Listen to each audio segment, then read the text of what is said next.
President Trump and Republicans continue to govern with very little support from Democrats. On Wednesday, the Senate blocked the War Powers Act for the 7th time, with all Democrats except Pennsylvania Senator John Fetterman voting in favor of the measure to curb and clip President Trump's ability to confront Iran militarily. And then later in the day, the Senate voted to confirm Kevin Warsh as chairman of the Federal Reserve, with once again John Fetterman, one of the few, joining Republicans in support of Warsh's confirmation, with 45 Democrats opposing Warsh. Joining me now in the Sunday Morning Futures exclusive is the man himself, Pennsylvania Senator John Fetterman. Senator, it's good to see you this morning. Thank you so much for being here. How tough is it for you to go against your colleagues and vote with your principles?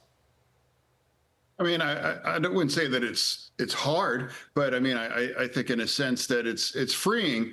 I mean, you know, as a Democrat, but when I'm confronted by things that I happen to agree, I'm going to vote for that, or I'm going to support those kinds of a thing. You know, the Iran situation right now, I'm very much aware how damaging it is as a Democrat to vote with the president or vote through this kinds of thing. And this the 7th time that I've done that, because I fundamentally believe that Iran should never acquire a nuclear bomb. And that used to be every single Democrats had held that view as well too. This isn't a crazy idea. This used to be the thing that we all used to agree. And now when President Trump confronted that, and that puts us in the cusp, I'm never going to vote to say, yeah, let's walk away. Let's abandon that right now. And now when someone says, like Trump says, you know, I really think about that Iran can never acquire a nuclear bomb. Hey, that's the space where I'm in right now. That's why we're here. That's why we showed up. That's why whether Hillary Clinton or Kamala Harris in the Democratic Party always put military kinds of actions right there on the table. They've been very clear. They're willing to do that. Well, you had 2 Bushes, you had Clinton, you had Obama. I mean, you have several presidents, even before President Trump, and several secretaries of state. I mean, like 10 officials say that Iran cannot have a nuclear weapon. Do your colleagues, are they not aware of that? I mean, I hope, but right now, though, it's become, it's people like, it's, you know, America's the good guy. You know, Iran is the bad guy.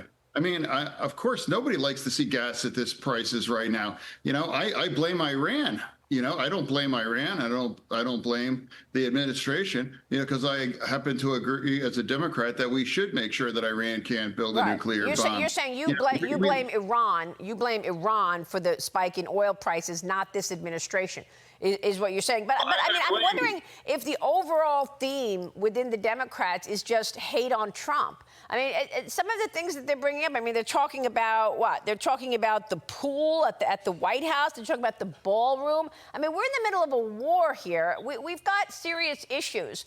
And yet, you know, they don't want the president to have a venue to host other world leaders. Is that the topic of conversation right now? Yeah, and you know, I blame Iran because Iran is an evil regime.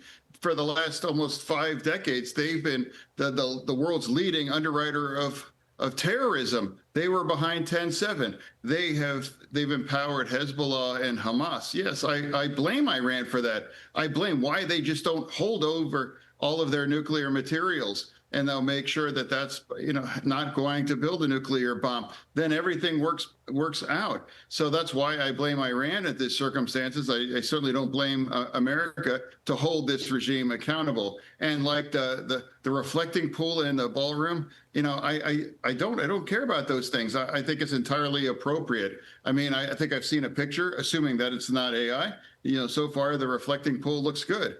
But if that's $13 million, that's really, that's small. I think President Obama correctly, you know, he invested $34 million to make some upgrades. I mean, America's turning 50 years old. You know, why wouldn't we want to make sure everything looking great? Right. And now we do need a ballroom. You know, we do. I mean, I really, I think we have, much bigger fish to fry. So I'm saying build it or not, and that's where I'm at. But not just because the president asks for one doesn't mean I'm going to oppose it necessarily. Well, we're going to be talking about America's 250th birthday coming up with Jeff Sprecher. But real quick before you go, are there any catalysts on the horizon right now in the week ahead or the next 2 weeks for the Senate that we need to be aware of? Real quick, Senator.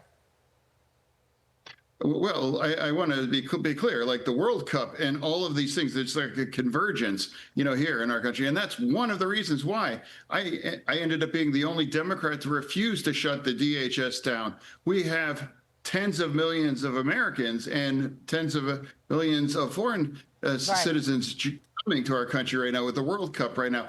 And now, whether my friend Mark Wayne or anyone could confirm that this stupid shutdown set things back and made us less safe. That's right. We never walked away with any kinds of reforms and ICE that, we all maybe would have wanted those things. Yeah. But that's why I refused to shut it down and make us less safe. It's a great point, and you were the only Democrat there, too, to vote for Mark Wayne Mullen as DHS Secretary. Unbelievable. Senator, please come back soon. We so appreciate your time this morning. Thank you, sir. Be sure to like and subscribe for all the Fox News latest on YouTube and catch full shows streaming now on Fox One.